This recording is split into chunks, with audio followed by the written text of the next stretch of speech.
Good to see everybody. This is Dustin with Utah News. And one of the items I wanted to talk about today is a couple articles that go into detail on more or less Utah infrastructure and what's happening with some of these entities that are putting into place just the weirdest thing. And it's causing a lot of issues already. One of them is for special districts. Did want to touch on this too. Now, this is a big movement for infrastructure, so they say. And I'll read off a little bit of the summary here just because it's pretty entertaining and you should look into it. This is on govtech.com is where that comes, and this goes into special districts.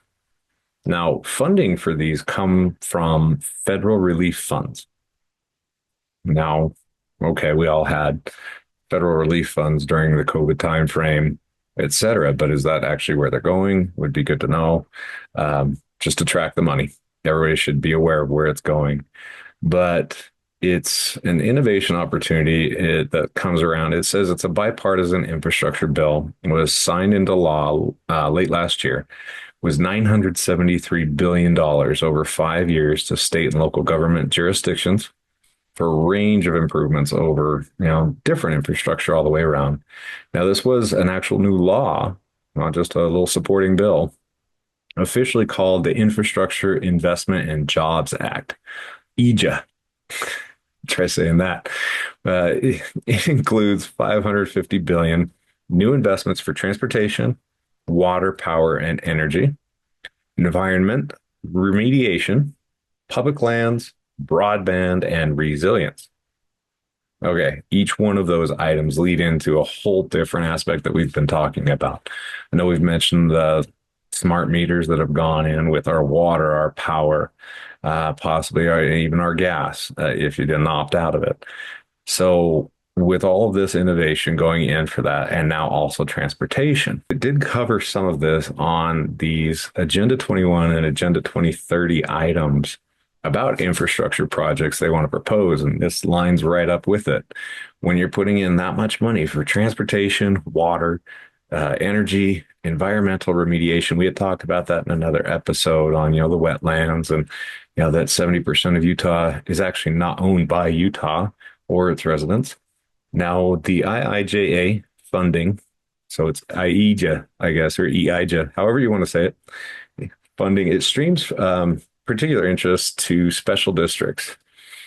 Now, with that, it includes 65 billion to improve broadband infrastructure and close the digital divide. So they say there were a lot of people, they said, that didn't have internet or the way to connect, et cetera. So the topical point of this is to expand broadband infrastructure and make sure everybody can connect to the internet. The underlying fundamental of that as well is controlling digital space to everything being connected, the Internet of Things. Now, they go on to say, though, of course, it's got $1 billion to strengthen cybersecurity for state and local government. Sure, cybersecurity is very important, but you would figure with all the technology that's out there already, there's probably a ton of cybersecurity. So why would you need to add extra funding just for cybersecurity unless there were some other protocols going into place? That's my personal opinion. Take it as you will. $250 million to strengthen cybersecurity for rural electric cooperatives and public utilities. Again, the rural space, that's our farmers, our agriculture. So expanding utilities up there in some ways is a good thing, but also people that do live up there seem to be doing okay. So why do we have to add more facilities and more utilities to those specific areas when it's not really needed or maybe wanted? And then 73 billion for electric grid updates. Needed. Sure. I can definitely see that. That's a lot of money for electric grid updates, though. The United States seems to have a pretty functional power grid overall. Yes, it's sensitive. It's very vulnerable because everything's out in the open and no, there's not a security around it at any given time. The repeater stations that you see around the city. So to improve the power grid for $73 billion. Okay. So is that to actually improve systems that are already there? Or is it to add new systems that they're wanting to have there? That would be the biggest question for me. I personally, I don't know, because Utah itself, pretty reliable system. 55 billion for projects to improve water quality. RFK Jr. to hopefully or possibly be appointed to help improve those systems. You may have heard him in the news talking about fluoride in the water and different sediments and chemicals that are in there. So, what else were they planning to improve on our water system that wasn't already been doing? That's a lot. 42 billion for improvements at airports and regular ports. Now, of course, you may have heard about the whole inland port that's being put in Utah. Provo Airport's being expanded. Salt Lake International Airport's being entirely renovated. And if you travel through there at all or have been recently, you can understand how long the actual airport is. It's about a mile from when you get past TSA checkpoints to the gate. And I guess the next terminal is supposed to be done next year or this summer. Well, is all this money from last year going to those items, or what else is happening? Because we've had the airport, Salt Lake International, under renovation for 5 years now, I believe, something along those lines. 39 billion to upgrade the public transit systems.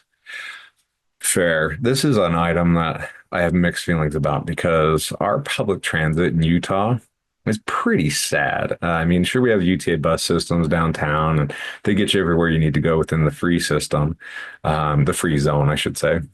But when you get outside of Salt Lake downtown, the metro area, try heading down to certain areas, you might have to transfer a bus 2, 3 times to get where you're going.